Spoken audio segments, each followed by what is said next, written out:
दुनिया की नजर में ये एक बेजोड़ शादी थी। रंगो नूर की दुनिया की अप्सरा और साहरा ने अपने आप से 30 साल बड़े उस्ताद से शादी रचा ली थी। वो शख्स शक्लो सूरत से भी वहीद बरात मोहम्मद अली और दिलीप कुमार से दूर तक मुशाहबत नहीं रखता था। शोबिस से वाबस्ता अफराद को अमूमन रुपए का पुजारी समझा जाता है। मैं मोहब्बत के बगैर जिंदा नहीं रह सकती। प्रेम बेलू अब्बा, मोहब्बत के पानी के बगैर कुमला जाऊंगी, सूख जाऊंगी। गाजे की तहे चेहरों पे से जाने वालियां अपना और अहले हाना का मुस्तकबिल महफूज बनाने की गर्ज से वडेरों, जागीरदारों और सनतकारों से खुफिया शादियां रचाया करती हैं। लेकिन इस शादी में ऐसी किसी बीमा पॉलिसी का ख्याल भी नहीं रखा गया था।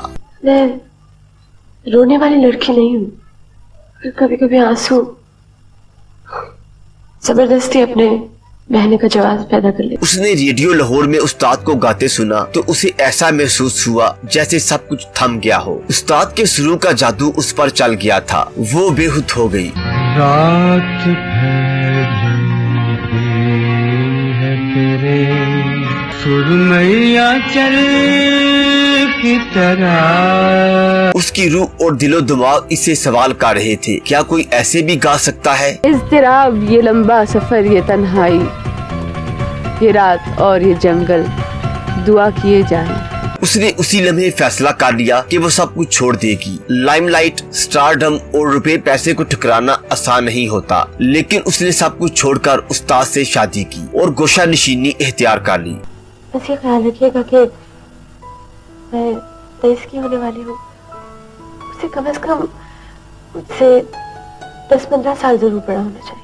उस्ताद और मारूफ अदाकार 26 साल तक एक साथ रहे और फिर मौत ने ये रिश्ता तोड़ दिया। नहीं टूटना है नाता तेरे मेरे प्यार का, नहीं टूटना है नाता तेरे मेरे प्यार का। जी हाँ, ये फिल्म और ड्रामे की कहानी नहीं बल्कि अदाकारा आरफा सिद्दीकी और उस्ताद नजर हुसैन की जिंदगी का सच है। कि दूसरों में कीड़े निकालते रहना या उनको ठीक करना या उनको सीधी राह पर डालने से कहीं बेहतर है कि इंसान अपनी समत दुरुस्त कर ले। आरफा सिद्दीकी जैसी बासलाहियत, खूबसूरत और मकबूल फनकारा की जिंदगी में ये तब्दीली कैसे आई? मैं ये दावा नहीं करता कि इस ट्रांसफॉर्मेशन के रूहानी और नफ्सियाती पहलू से मुकम्मल आगाही रखता हूँ, बल्कि मैंने आरफा सिद्दीकी को करीब से देखा है। शायद वो ज्वार बाटे इश्क समंदर में गर्क होने के इशारे थे जो मैंने देखे थे। बहुत अच्छा लगता है, तन्हाई में भी एक हुजूम होता है,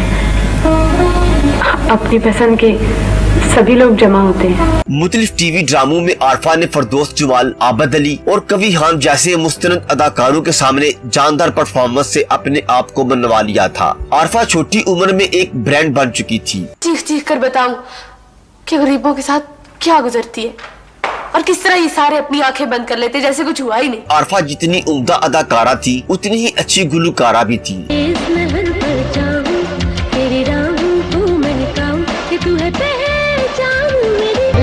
मसाले वाली कैसे पिसेगी मेरी जान, ऐसे ऐसे ऐसे ऐसे ऐसे पिसूंगी। सांसों में जो फूल खिलाए, आँखों में जो प्यार जगा। आरफा ने अपने चंद साल के कैरियर में टीवी और थिएटर के साथ साथ फिल्म की बड़ी स्क्रीन पर भी कामयाबियां समेटी। प्यार का चल ओढ़ लिया दिल, तेरे दिल से जोड़ लिया। और फिर उस्ताद नजर से शादी करके अपनी चकाचौंध जिंदगी से किनारा कशी इख्तियार कर ली। बताऊं पापा?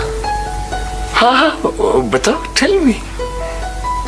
मुझे चंद दिनों के लिए मामा के पास भेज दे। पाकिस्तान टेलीविजन की इंतजामिया ने 80 की दहाई के आगाज में मैडम नूरजहां से गाने की दरख्वास्त की थी, तो मलका तरन्नुम ने शर्त आयद कर दी कि अगर उनके लिए उस्ताद नजर कंपोजिशन करे तो वो गाएगी। इसी प्रोग्राम जिसका नाम तरन्नुम था, उसके लिए उस्ताद ने नूरजहां से जो गजलें गवाई उन्हें शाहकार करार दिया जा सकता है। रात फैली है तेरी सुरमई आंचल की तरह, दिल धड़कने का सबब याद आया, बेगाना वार मुलाकात हो तो हो, तलाश करते रहो जैसी गजलें तरन्नुम के लिए रिकॉर्ड हुई।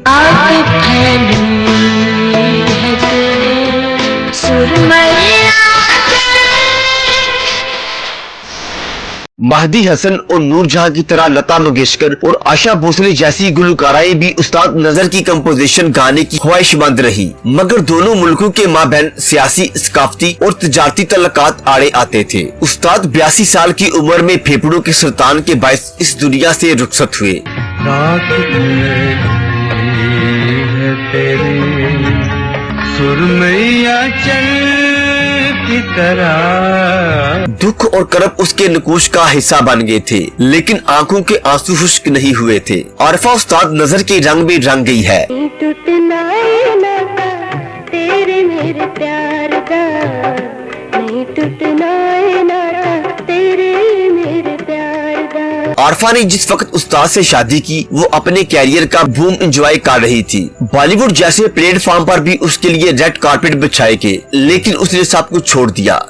फिर मैं आहिस्ता आहिस्ता रोती रहूं।